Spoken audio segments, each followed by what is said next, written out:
those chances you'd like them to take, Richie? What sort of things are you looking for HellRaisers to pick up in these next couple of phases to begin to solidify a draft advantage?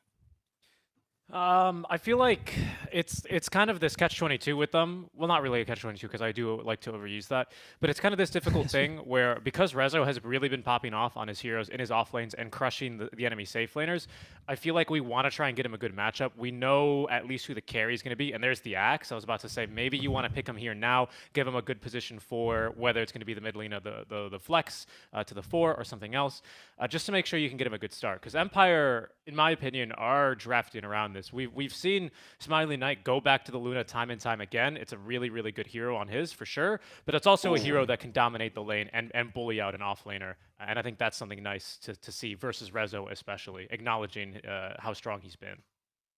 Empire picked up this tree yesterday in the final match against PuckChamp. It's obvious that they value it pretty heavily. Sorry, it wasn't it was the final match, yeah. They picked it up again with the Luna, although with a slightly different supporting cast. So they clearly value this hero. They're not seeing it as like some niche draft pick. They're seeing it as a wider pick that can facilitate a wider range of drafts. So that's an interesting one. HellRaisers with their final pick before the actual final pick. Their penultimate pick. Trim Protector is a fan score staple. He used to be so dominant on this hero, and right now the hero, like if the teams that can play Trim Protector and are really good on Treant, are abusing it a fair amount. Like you watch the Chinese teams, and Trim Protector is a high value pick for them whenever they think that they need more space in the draft, or they need more time essentially for their heroes to get online, or they feel like they want to control the tempo of the draft a bit more, or they're up against a DK. Like if you're a Trim Protector player, it's a good time to be that. At least it seems like to me by the people that are picking it. HellRaisers picking up that Terrorblade. Richie, talk me through this hero. Yeah, I like it for the most part. I would have maybe preferred to see the mid laner here because I think we're going to get a lot of mid laners that we could use get banned out or potentially position 4. Right now, Team Empire, the one big weakness I see with going with an Invoker, Hoodwink, Treant Protector is that all these, these 3 heroes kind of do the same thing. You know, they kind of go in closely to cast a couple of their spells, but for the most part, they want to be a bit farther away from the fight, able to freely get their spells off and have high impact, have Luna out in front. I would have loved to see something that could, you know, like dive and try and destroy these backlines, right? Something like a Storm Spirit, for example, or a very, very super aggressive carry. Not like a Slark, because I think he's not good here, but like a Slark. Because right now, we just don't have a lot of pressure. And if this is going to be the mid lane Lina, then we really don't have anything to pressure Team Empire's kind of team fight formation. Luna, very much a hero that wants to be front and center in the fights so that her glaives can be bouncing around. She can get off all her attacks, have Eclipse be super value. And right now, HellRaisers, with the TB pick, it's going to give some area of control at the very least with Terrorblade, but we don't have anything to really bring the fight to Empire. And Team Empire agreeing this Lina is probably going to go middle, which it generally has. People often talk about Lina, and we have often talked about Lina as a flex pick between middle and 4, but it's only very slightly flexible. It's a good mid pick right now. It's just that the mid pick Lina is more, can I get away with it? And you can. There's no clockwork. There's nothing that can cut into the back lines for Empire. Like the best thing you have is kind of Hoodwink. Invoker's surprisingly good against Lina because Tornado puts her out of position. But yeah, if you can, like, you can get away with it this draft. I think it's a solid mid lane pick. But Empire had a solution the whole time. Doom. Yeah. What are your thoughts on this? I like this HellRaisers draft, if I'm honest. I know it's lacking a bit of initiation, but with the Terrorblade, I think they can sit back relatively comfortably. They've got a Terrorblade and a Lina, 2 good late game heroes. They have a Phoenix, another good late game hero. It seems strong to me. Do you guys agree? What would your pick for this game be? Yeah, I also like the HellRaisers draft a bit more. I think I didn't completely agree with what she said because I feel like as Terrorblade, you have the upper hand here because you have the core-to-core matchup, so you don't need to bring the fight anywhere because you just fly around Terrorblade, and then Empire has to figure out a way to deal with you. They haven't found a way to deal with the Lina. I think Doom can fulfill that role somewhat. You eat the Centaur, you go up, you stun the Lina, but you lack the damage to solo killer, so unless you Doom her, she can get away. Of course, Doom is a good solution to it, though, so I don't mind this pickup. I think Empire has a decent draft, too.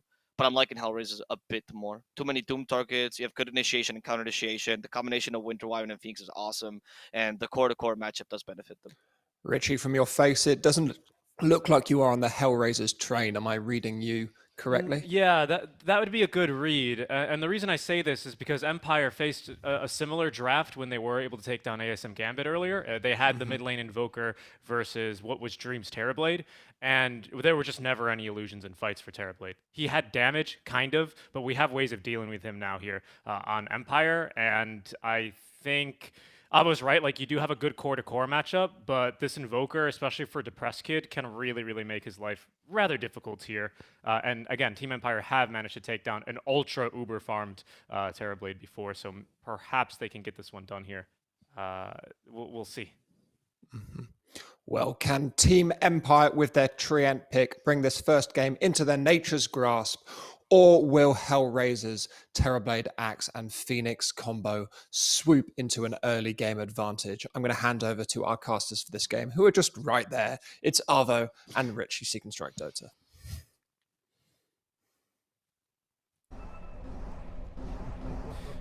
Just jumping right in the game here. The thing is, like, the team fight for HellRaisers is super strong. Like, I definitely get that point, right? But I don't know. There's just something I can't quite put my finger on here. I think you're absolutely right on this Axe pick for Rezo, especially going to be super nice, because we have a lot of things that Depressed Kid, at the end of the day, is going to want to be tornadoing. You know, you said we can use Tornado to put Lina out of position, but we also kind of want to save it to prevent an Axe from getting a super impactful call. It's also really nice for bursting through these TB illusions. Like, we do kind of run out of control here for Empire, but I don't know, man. I still kind of just give them the edge because of this Invoker Luna. I don't know. Hey, look, we gotta fight sometimes, you know. I mean, I love you, dude, but like, so occasionally we gotta be at our ends. And I feel like, you know, we also started in here. There was a lot of faith of Empire from you. I am a big HellRaisers fan from the get-go. I'm very impressed with them. So there's also that kind of dive in my decision. I do feel like there's a lot of comfort picks here, which I love. You know, there's the bias, of course, as well. All casters do it. the Axe pick, I think, for Rezo is something I failed to mention, but is definitely within his hero pool. When he asked me about his hero pool, I can't believe I didn't mention this, because it's right the hero he wants, right? You need patience for the initiation, but you're a lane-dominating hero, which is what Rezo loves. You can be quite greedy on this hero. You could even go into the carry, which he likes to do sometimes. Remember that Tidehunter Rapier pickup that we saw? Of course. Yeah. So, Satanic Rapier, you know, Rezo... Well. Rezo, there's one point in the game where he goes, my carry's not cutting it, I'm better. And then he just takes over that role. And I feel like Axe is perfect for that position. Yep, I'd agree with you on that one. I definitely agree. And I have to say, you know, Dan gave you the opportunity to sing your praises for HellRaisers, and I'll do the same as well, because this is a team that was in lower divisions for Season 1, and they looked pretty good, but they didn't quite cut it for the promotion, right? And I think you spoke very highly of Rezo's Mars, and while that's 100% true now, I think back in early Season 1, that wasn't really the case. I think he still kind of struggled to really find the tempo, the timing, and when to throw down these arenas, but his patience overall prevailed, and he's still really a threat on the hero, even though it's not really first pick material in this patch like it was last patch. So it's been really, really cool to see HellRaisers develop as a team, and yeah, I'm not too surprised to see them here in the lower bracket finals. I think they definitely deserve it. I'd say Empire is actually very similar in that sense, right? They make a single change and that's it. But I would say that Empire fulfills a lot of the same qualities as HellRaisers. First division look a bit too inconsistent, or first season rather look a bit too inconsistent. Some people question should they have started in the upper division. We don't really know. And then coming to the second season, it's like they fixed a lot of their issues. I think Vanscore was a huge help to the team, honestly, in terms of mentality. Satchela as well, which of course has played with Vanscore for a while. But now I'm seeing a revitalized Petushar. I have never seen this. I mean, when he was on J178, this player has a lot of talent, but it seems like he's now really in to win it. His performance, his qualifiers, has been insane. Yeah, he's definitely. I mean, same thing could be said of Rezo, right? And it's really. I mean, it's a 5v5 game, but it's always really cool to highlight these one-on-one performances and the head-to-head matchups here, as Rezo is taking a bit of damage out from Vanscore. Zayat, without the Fire Spears to slow the attack speed of Vanscore momentarily, was unable to do much to stop him, but eventually they have enough damage. No, I think you're completely right about that. You know, back in the Summit 11, Summit 12 days, really kind of, I think, blew everyone off their feet with his Timbersaw performances, and that's why we did see those last couple of bans here to make sure HellRaisers did not have to go against that, because just ask PogChamp, they can tell you how strong it is. Yeah, and a good offlaner will condition you draft heavily, and it feels bad because currently the meta, you draft around the carry, right?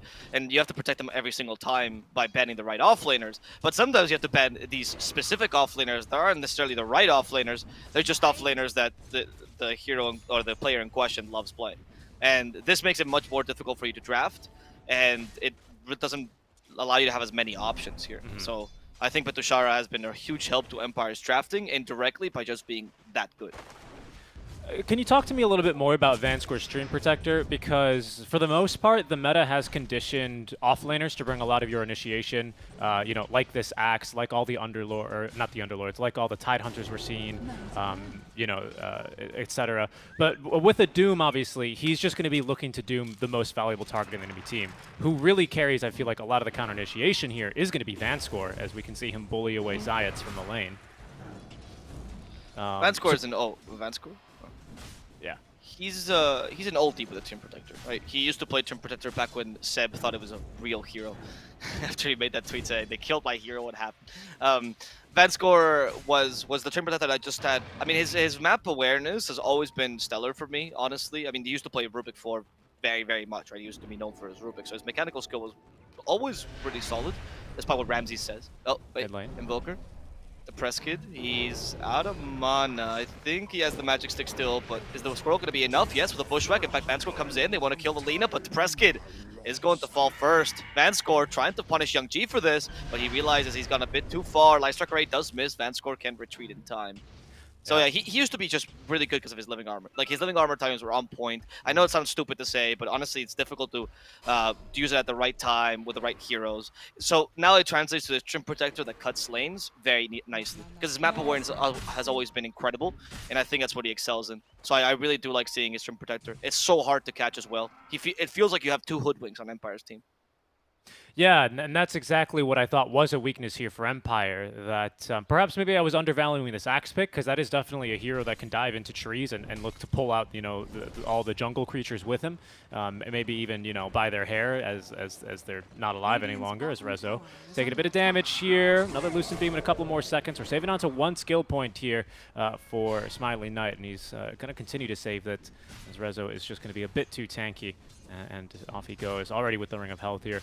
But yeah, the Axe is going to be nice to try and cut these heroes, but it is a very much a one-way initiation, or it's a one-way trip for Rezo. Either he's going to go in and kind of embarrass himself, not find anything, or he's going to get an awesome call onto these backlines, like he's got now onto Vanscore, pulling him right in and chopping him down. Not too many spins at the end of the day, but enough right-click damage regardless. Good lane, though. Yeah, they might be able to find Young G. Nice Lightstrike Array, though, for him to get away. Young G even sees the opportunity to go play aggressive Tornado to stop that from happening, but the press kid's still being chased down. However, HellRaisers don't want to go to that high ground, scary high ground. They already got the kill early on the press kid, so I think they're quite happy with how this lane is going. However, we don't see too much farm on neither Young G or the press kid. Actually, Resolution, who's leading this chart right now. For the Doom, it's expected. You're a Doom, you have a Midas, right? But for an Axe, that's really impressive. And the stacks are only going to make him be a stronger Axe.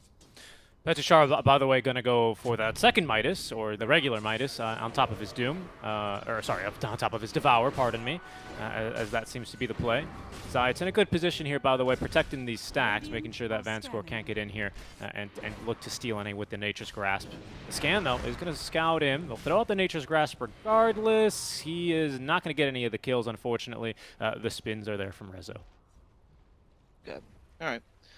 So, since Ryzen took the stacks, I think that's fine, right? Not that big of a concern. Trim Protector, at best, you can contest the stacks by annoying him, but you can't really take the creeps yourself, right? Unless you punch him to death. Oh, they're gonna catch up Lil, by the way. The press kid, EMP, Lil did lose all his mana, so I don't know what he's gonna do after the Golden Praise. Try to commit suicide, but impossible for him. Can't get denied that quickly, unfortunately. Too little HP. You couldn't Splinter Blast the creeps to aggro them, so just a good rotation. That is going to be now the urn completed for Depressed Kid. Make that just the urn, of course. He still needs these two charges, and yes, it is kind of a big deal, of course, to make sure he can actually be successful in these rotations. Cold Snap without the urn is not going to be able to catch a Phoenix before he Icarus dives. Might not be able to catch Winter Wyvern with Arctic Burn before she goes over a cliff. You know, Lina can still move in between the procs without the urn, so it's a big point of inflection here for the early game for our Master Tier Invoker. like you pointed that out. It is the Press Kid's best hero. So we'll see.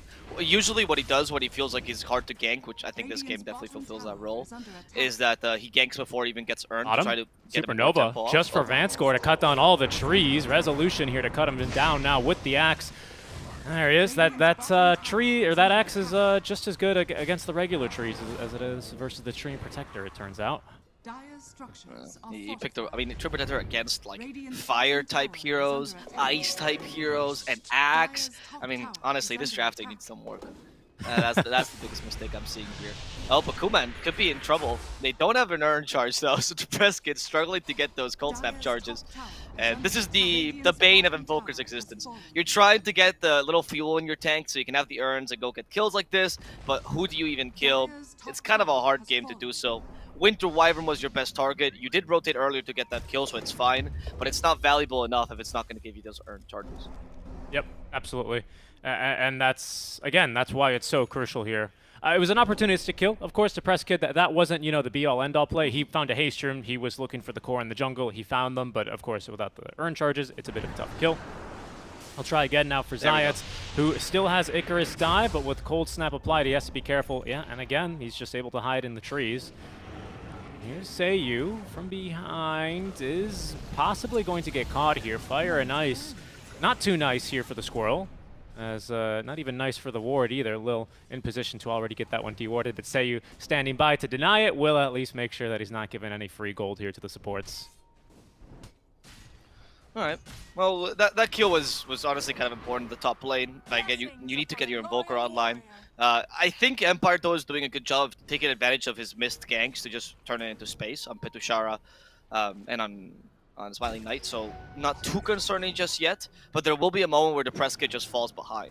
The good thing though is that it seems like Lena's in the same boat right now. She's actually has very similar farm to the Press Kid, hasn't really ganked whatsoever. The lane wasn't that easy. Young G is going to go for a bit of a recovery build on this Travel Boots because she feels like there's no need to be super aggressive now, and I agree with her.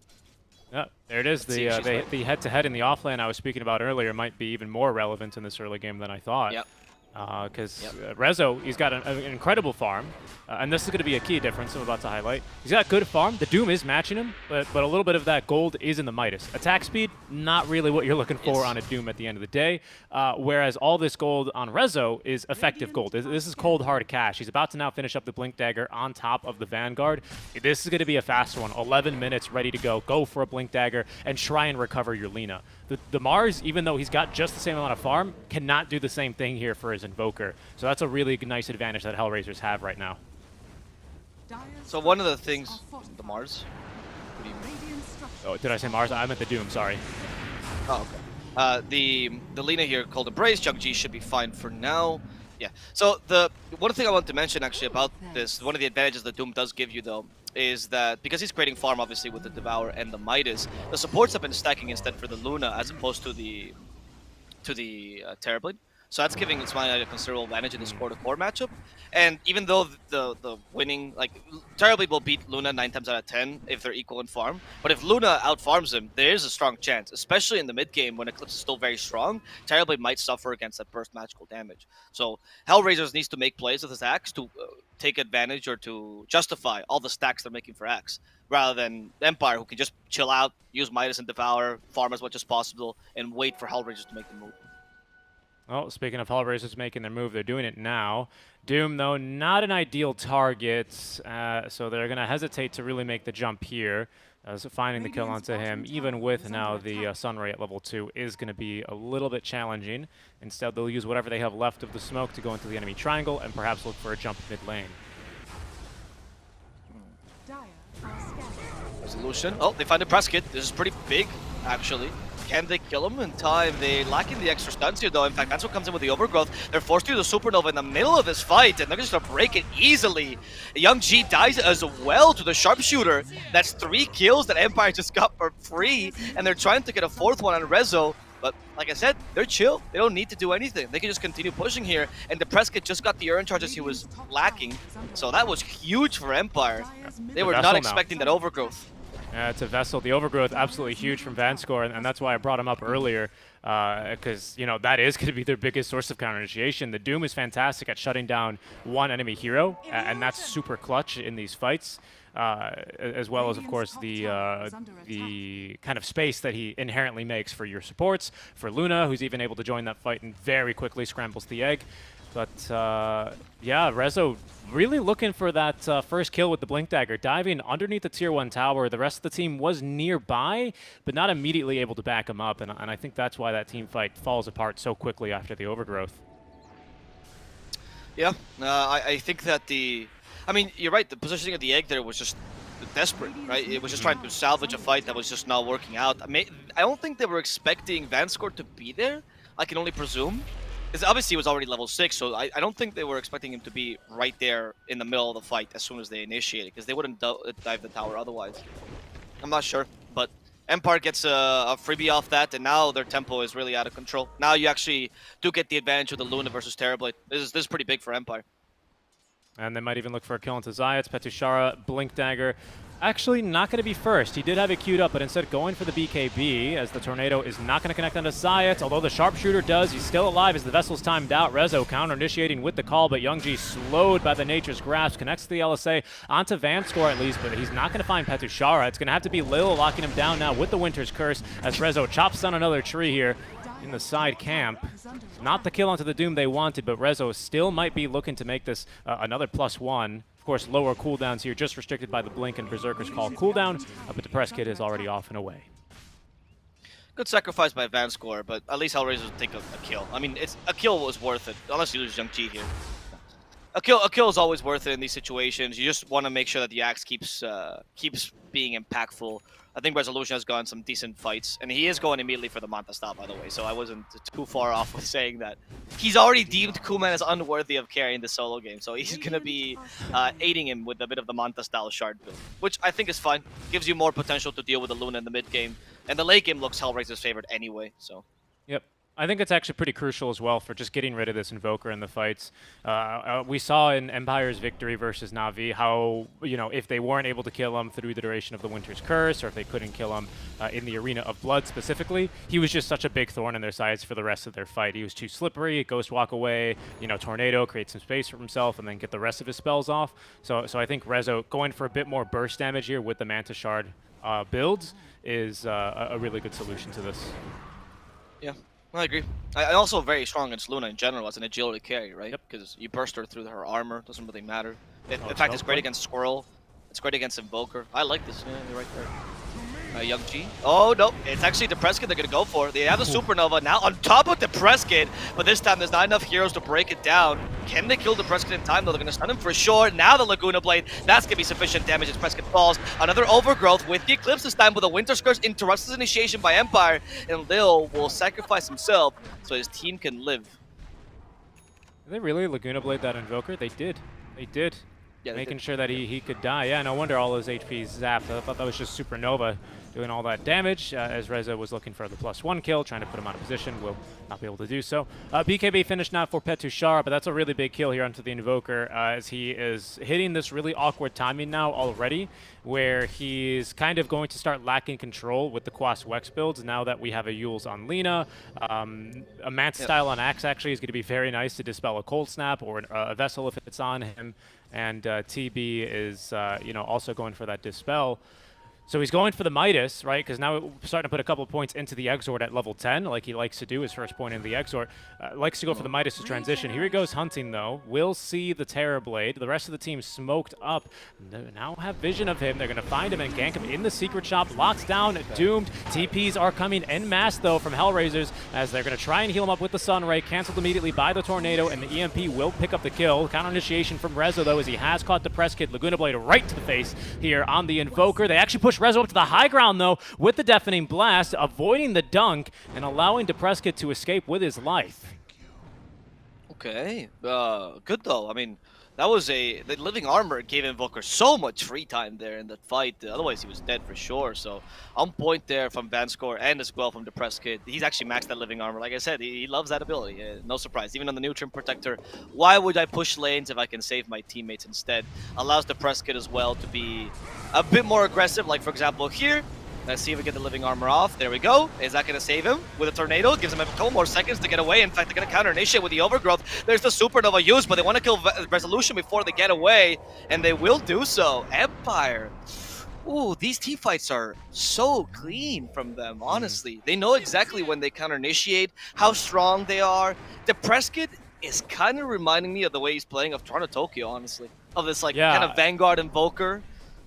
Exactly, and that's kind of what I was getting at when I was making these points. If I don't know how we get past these backliners, because if we can get ice walls like that the entire game, yeah, sure, X can blink over it, Phoenix can Icarus dive it, but are we really going to want to use a BKB on Lina or a Force Staff or whatever on TB just to get across it? Because that very easily could be a one-way trip without the magic immunity or without the Force Staff or the mobility items to be able to get back if you need to.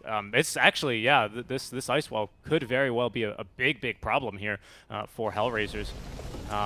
We'll see though. I think, again, with clever movement and good positioning, HellRaisers can really make that a moot point. But that mid lane fight really highlighting the strength of the Invoker. Yeah, I see your point in the draft, yeah. That's a very good point, actually. I mean, there will be a point where Terrorblade, like you said, just becomes too strong. But at least right now, HellRaisers wants to get kills and wants to take advantage of the axe. They just can't because of this difficulty breaking the line. And also, again, living armor was clutch there. I mean, they're always very important to keep him alive. No, you're right to point this out. You know, I don't know. People might be misunderestimating it, but it's or just underestimating it because it's 8 bonus armor. That's a lot. Lil, by the way, is going to get caught and killed. Sharpshooter to shoot down the Wyvern. Can they do Roche? You know what 19 minutes? That seems a bit difficult here.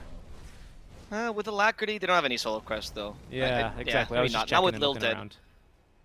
So if I was gonna say, I think that this style particularly punishes what HellRaisers does really well, which I've noticed throughout the whole lower division, which is they're a really good team at counter initiating.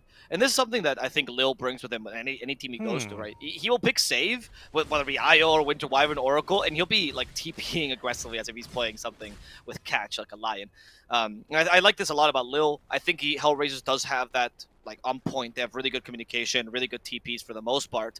And with Empire's line, it almost seems like every time you try to counter initiate, they're going to punish you for that aggression. They're going to punish you for thinking you could even step up to them. So I am liking Empire's draft as a solution to this style that HellRaisers likes to use. Let me pose you this question then as an ancillary topic, right? If you say that HellRaisers are great at the counter initiating, it feels like when you have a TB, especially versus a Luna, you're never going to really want to just casually waltz in, because TB will just kill your Luna before she can get on auto attack off, right? We've seen this many times. Do you think that maybe then the TB's not the best kind of hero? Maybe you want to go for some kind of carry who's a little bit more vulnerable, even if it's just, you know, crocodile tears? No, I like the TB because, I mean, adding to this point, obviously HellRaisers is a much more complete team than this, right? Yes. But say that your strength is... Yeah, but saying that your strength is counter initiator, right? Having a solid win condition allows you much more to play with this insane reaction time that you have, because if the enemy team plays super defensively, you're going to punish them by just existing, right? Whereas if you are a team that likes to play aggressive, I think you can, or likes to be the one proposing, then I think that you can play these more tempo carries. But this gives you a security that puts Empire constantly on edge, which I like a lot. Okay. I like that. I like that point, because I was thinking, you know, if you really wanted to play for the counter initiation, if you really wanted to put the pressure on Empire to start these fights, you pick something like an Ursa, right? Even into the Doom, where you go, oh, you want to kill the Ursa, make sure you get him before you get off, before he gets his enrage off. Oh, but then here we come with Call, with Winter's Curse, with Phoenix Super, you know, like that's kind of what I was thinking with that kind of style. But I think you make a good point here with the TB. We still do need that safety net.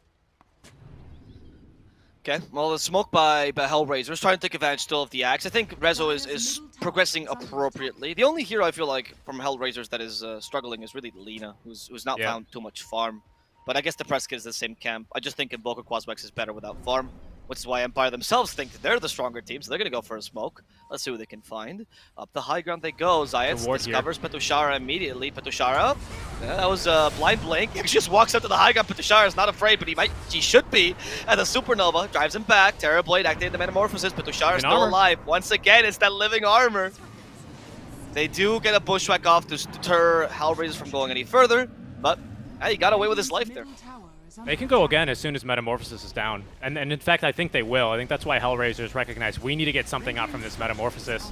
Because we just used a Tornado, a Bushwhack, and a BKB charge on Doom. That's all that was committed there. And Living Armor, of course, but that cooldown is trivial. We can see it already affecting the Tier 3 tower. Petushara now blinking in with the Doom. Has found the Lina. Counter initiation is good, though, as they get at least Petushara held down, most importantly, blocking anyone from chasing down the Lina. Lil's going to have to sacrifice himself, though, to make sure that the young G-Lina can escape. Sunstrike is not going to connect, but a good effort from Depressed Kid nonetheless. And now Team Empire are going to look to press the issue as they go straight into Roshan after defending their Tier 1 tower. Also, to add to this Living Armor hype train that we've been building up, which I love, by the way, I'm glad that we're putting out this skill over anything like Eclipse or Doom or whatever. He built a Holy Locket to buff up his healing as well. So it's even, like, the amount of save Empire has is low-key really good. Not just Living Armor, but Leech Seed, which is max second. And most people underestimate this ability, but this is actually one of the highest healing abilities that Tomb Raider can have in terms of healing per second. So really good with healing with Holy Locket. And Nature's Grasp is great for cutting lanes, but since you're winning, why do you need to cut lane? Just go and fight. That's why you have Living Armor and Leech Seed for. And speaking of cutting lanes, as there's Smiling Knight claiming the first Aegis, second Roche might be up around the 30-minute mark, so that's going to be the next big points that HellRaisers need to be ready to fight for, no matter how these next couple of minutes go for them.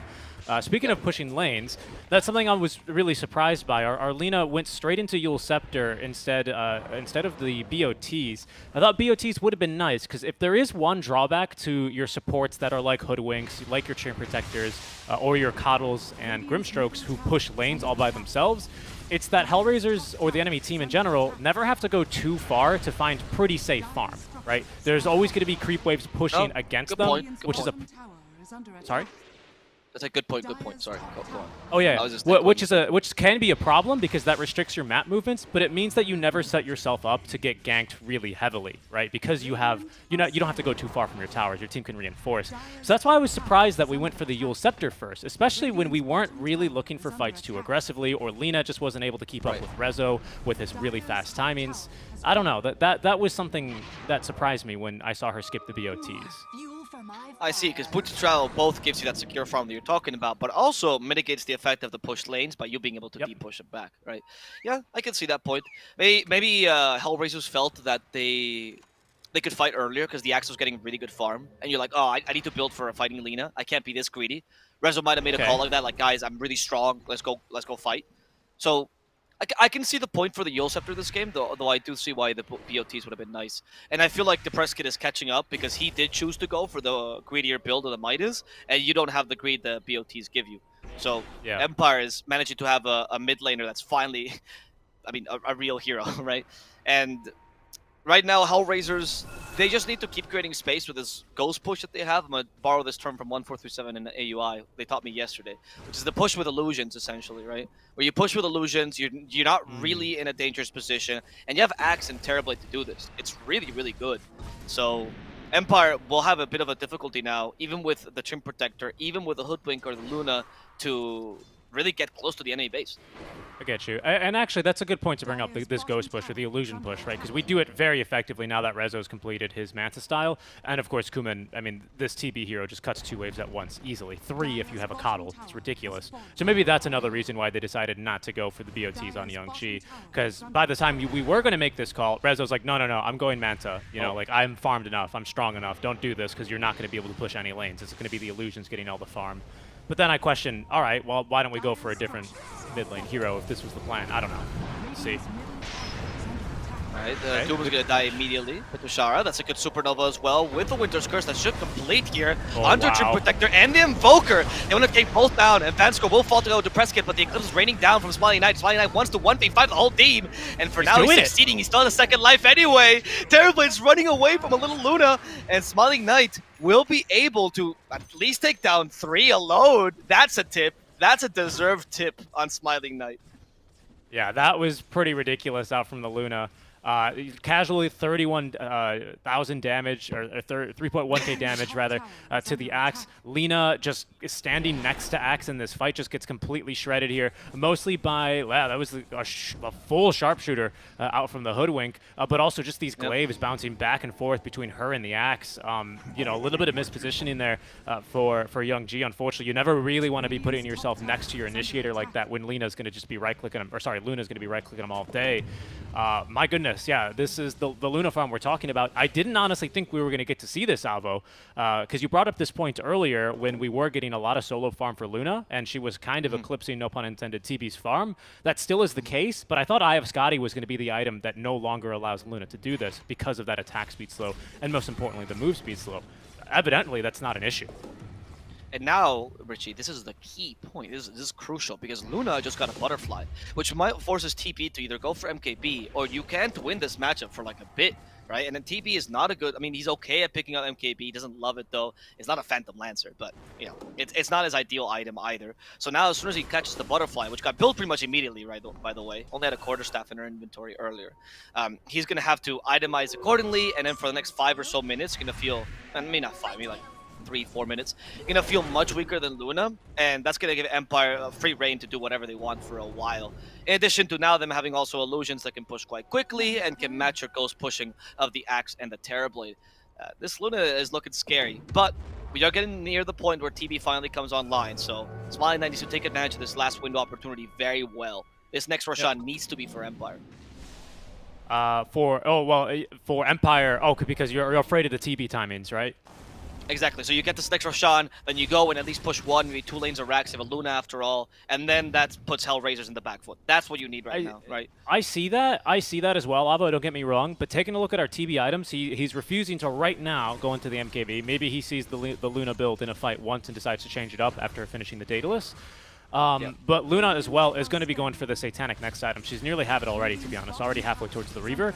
And having already bought this Loosen Beam shard, she's going to be able to basically full heal if she can just Loosen Beam a creep wave, pretty much, with Satanic active.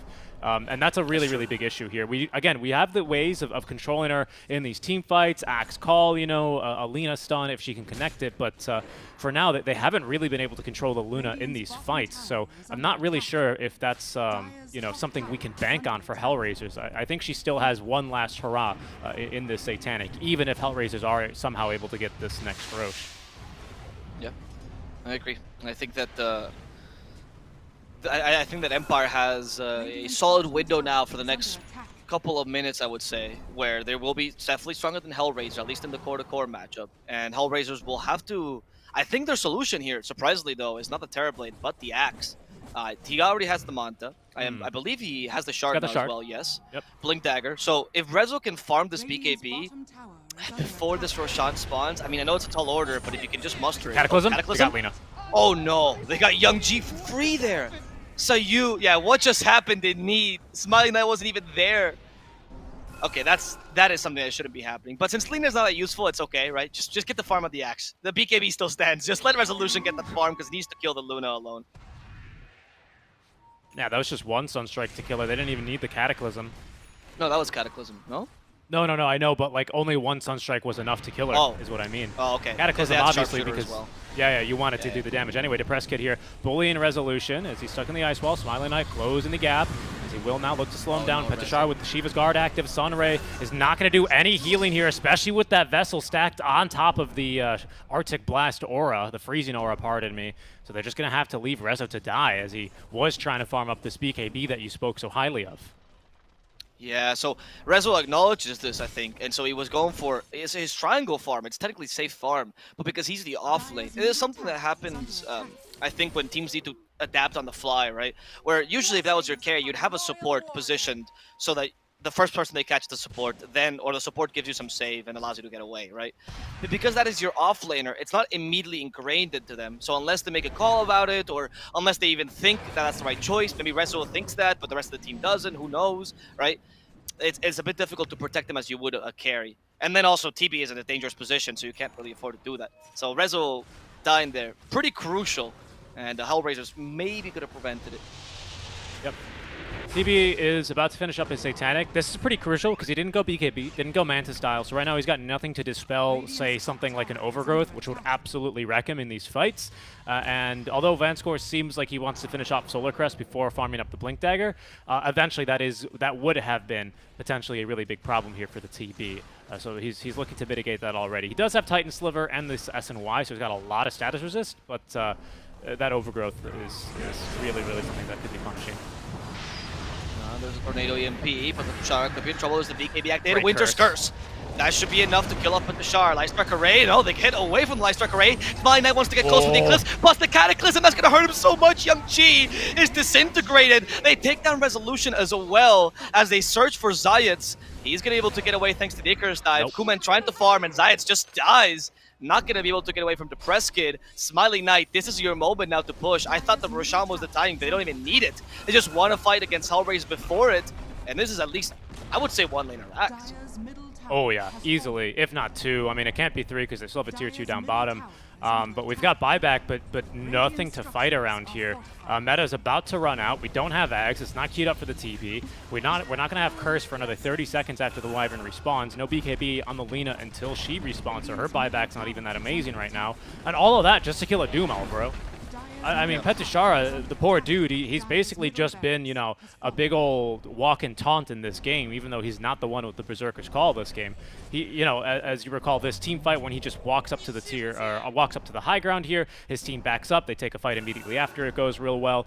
This same thing kind of happens in the mid lane, and now Empire, they're not going to be too lucky with this Roche timer at the very least for HellRaisers. It's still 25 seconds till it respawns, but HellRaisers, I think they know their backs are against the wall here now as Empire pushing a 19k net worth lead, prep to take third Roshan.